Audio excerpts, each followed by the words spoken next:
Assalamualaikum warahmatullahi wabarakatuh. Kami dari Fakultas Studi dan Studi Agama, jurusan Sosiologi Agama Universitas Negeri Islam Mataram. Kami dari kelompok 2 MK Psikologi Agama. Di sini kita akan mengerjakan tugas dengan tema menganalisis konsep Islam keagamaan. Dan saya Ori Febriawan pemateri pertama, dan Stella Rizkia dengan pemateri kedua bagian A, dan Marozi Alfian pemateri kedua bagian B, dan Mas Kursi pemateri ketiga, dan Ilya Widati pemateri keempat. Oke, see you next video.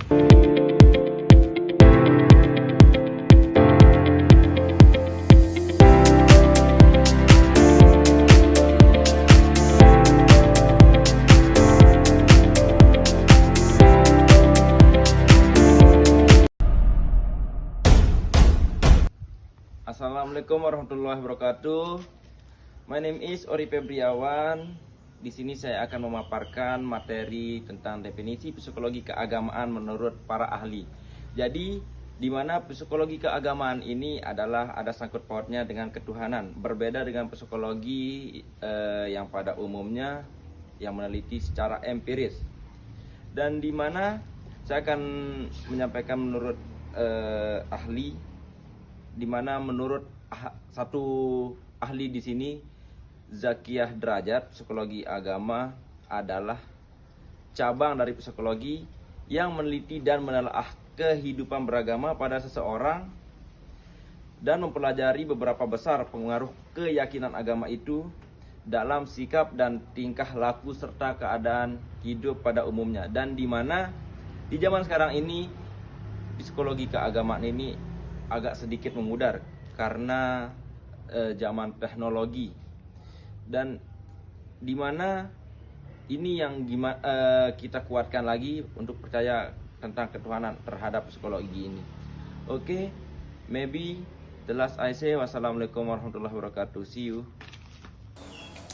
Oke, baik. Assalamualaikum warahmatullahi wabarakatuh. Saya Ella Rizkyani sebagai pemateri kedua akan melanjutkan materi sebelumnya. Baik. Konsep para ahli terhadap psikologi sosial keagamaan. Konsep psikologi sosial keagamaan menurut para ahli mencakup berbagai aspek interaksi antara psikologi individu dan konteks sosial serta keagamaan, yaitu menurut Emil Durkheim, agama sebagai fenomena sosial yang mengikat masyarakat, berfokus pada fungsi agama dalam menetapkan solidaritas dan identitas kelompok sosial. Baik, saya Marozi Alfian akan melanjutkan materi dari teman-teman sana, yakni materi kedua tentang konsep Islam terhadap psikologi sosial keagamaan. Baik, kita akan mengenal dulu psikologi itu berasal dari bahasa Yunani, yakni psyche dan logos, yang dimana psyche ini berarti jiwa dan logos ini berarti ilmu. Jadi ilmu psikologi membahas tentang sesuatu yang tidak mempunyai bentuk yang kita sebut jiwa. Islam berasal dari kata akar aslama, yakni berserah diri, yang dimana makna dari berserah diri tersebut penghambaan manusia sebagai makhluk terhadap Allah SWT sebagai sang pencipta. Menurut Sigmund Freud, tokoh psikologi, ada 3 kepribadian utama, yaitu ID, ego, dan superego. Yang pertama ID. ID ialah insting dan dorongan. Ia beroperasi untuk menginginkan kesenangan tanpa memikirkan konsekuensi. Salah satu contoh ID yaitu menginginkan untuk berbuat seksual, dan rasa lapar langsung makan. Nah, yang kedua ego. Ego ini ia beroperasi untuk mengatasi keinginan ID, namun secara realistis atau yang diterima oleh sosial. Contoh ego yaitu ketika kita lapar, kita akan menahannya karena makanan tersebut bukan hak milik kita. Dan yang terakhir ya ini superego. Superego ini berkembang melalui nilai-nilai dan norma-norma yang diajarkan oleh orang tua atau guru-guru kita. Ia lebih mengatasi yang dimana di sana ada suara hati yang mengingatkan kita benar atau salah. Contoh superego yaitu ketika seseorang ingin berbuat curang, tapi suara hatinya, oh ini ternyata perbuatan yang salah, oh ini ternyata perbuatan yang tidak benar. Nah, dalam tiga kepribadian ini, Sigmund Freud, kita Islam itu ada batasan-batasan supaya kita bisa supaya kita bisa mengetahui mana hal yang buruk dan mana hal yang benar.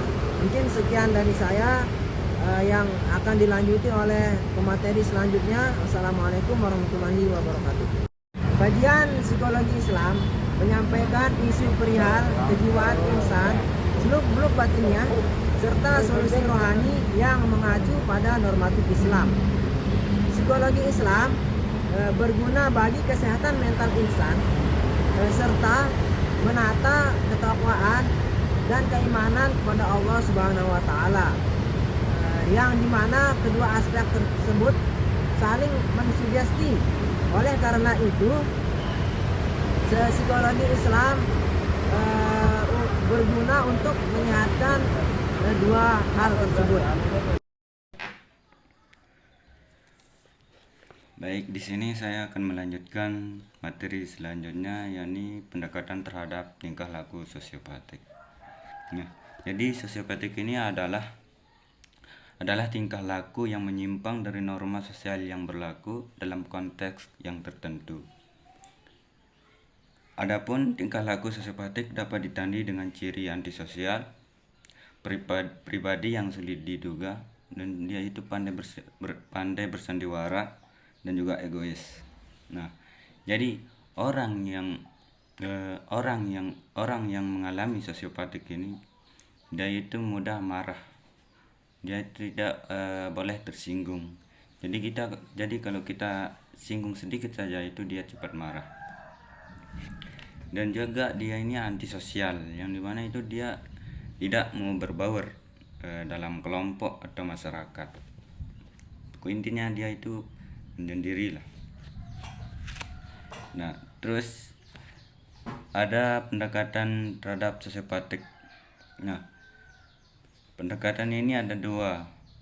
Yang pertama itu adalah pendekatan biologis, yang dimana pendekatan ini menjelaskan tingkah laku sosiopatik dari sudut pandang genetika. Contohnya, anak itu akan meniru perilaku ibunya. Nah, jika ibunya itu seorang yang penyabar, maka anak ini akan mengikuti atau meniru ibunya, maka dia akan menjadi orang yang penyabar. Nah, ini salah satu pendekatan yang dihasilkan oleh genetika. Nah, terus yang kedua ini adalah pendekatan psikoterapi. Nah, yang dimana psikoterapi ini orang sosiopatik atau pasien ini akan dilatih untuk tidak mudah marah, mudah egois. Dan itu latih amarahnya, untuk mengolah amarahnya dan meredam keinginannya untuk membuat kekerasan. Jadi mungkin itu saja dari saya, kurang dan lebihnya mohon maaf. Allahul muwaffiq ila aqwamit thoriq. Wassalamualaikum warahmatullahi wabarakatuh. Bismillahirrahmanirrahim. Assalamualaikum warahmatullahi wabarakatuh. Saya Ilya Hidati sebagai pemateri terakhir dari kelompok 2.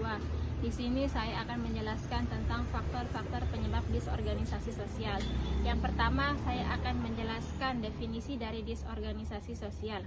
Disorganisasi sosial merujuk pada kondisi di mana tidak ada atau kurangnya penyesuaian antar bagian dalam masyarakat. disorganisasi sosial ini menjadi gejala sosial karena disebabkan oleh perubahan sosial. Adapun faktor penyebab disorganisasi sosial yang pertama, kurangnya saluran komunikasi. Kurangnya saluran komunikasi ini terjadi karena hambatan komunikasi, perbedaan sudut pandang, dan perbedaan persepsi. Beberapa dampak dari kurangnya saluran komunikasi, yang pertama saling menyalahkan, yang kedua kecemasan, yang ketiga kebencian, yang keempat frustasi dan kesal.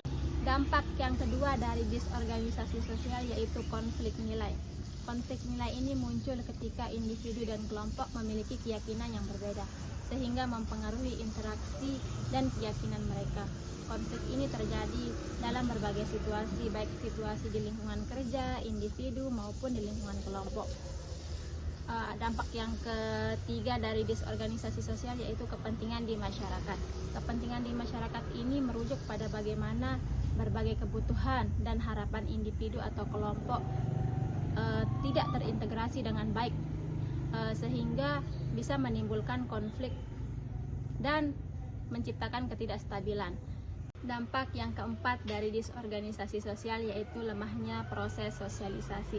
Lemahnya proses sosialisasi dalam disorganisasi sosial merujuk atau mengacu pada kurangnya interaksi dan pembelajaran tentang nilai-nilai dan norma serta perilaku dalam masyarakat. Kondisi ini bisa menyebabkan konflik dan kekacauan dalam struktur sosial. Sekian dari saya.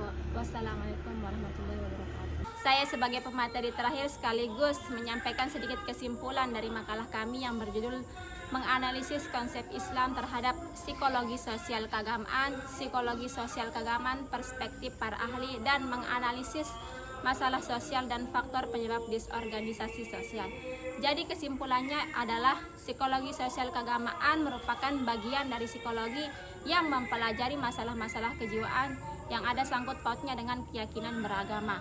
Yang kedua, konsep Islam terhadap psikologi sosial keagamaan, yaitu kajian yang menyampaikan isu perihal kejiwaan insan, seluk-beluk batiniah, dan solusi rohani yang mengacu di hukum normatif Islam. Yang ketiga, contoh dari perilaku sosiopatik, yaitu yang pertama alkoholisme, yang kedua homoseksual, dan yang ketiga gangguan jiwa lainnya. Dan yang terakhir adalah faktor penyebab disorganisasi sosial, diantaranya yang pertama kurangnya saluran komunikasi, yang kedua konflik nilai, yang ketiga kepentingan di masyarakat, dan yang keempat kurangnya proses sosialisasi. Sekian dari saya, kurang dan lebihnya mohon maaf. Wassalamualaikum warahmatullahi wabarakatuh. Sekian dari kami kelompok 2, kurang lebihnya mohon maaf. Wassalamualaikum warahmatullahi wabarakatuh.